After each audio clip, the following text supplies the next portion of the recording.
Hello મિત્રો, જય માતાજી. કેમ છો? તો બધા મજામાં.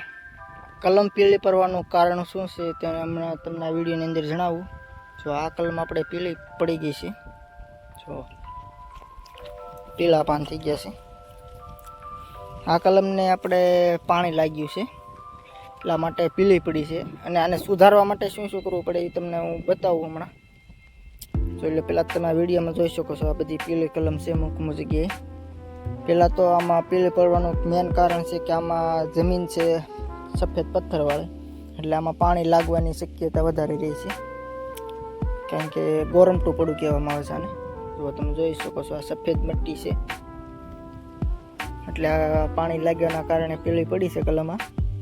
આને સુધારવાનો આપણી પાસે છે ઉપાય.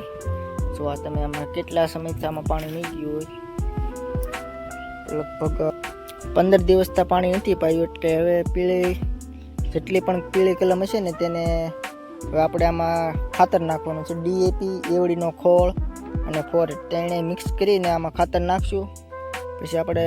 પછી આમાં પાણી પાઈ દેવાનું. એટલા માટે જે આ પીળી કલમ હોય તે પણ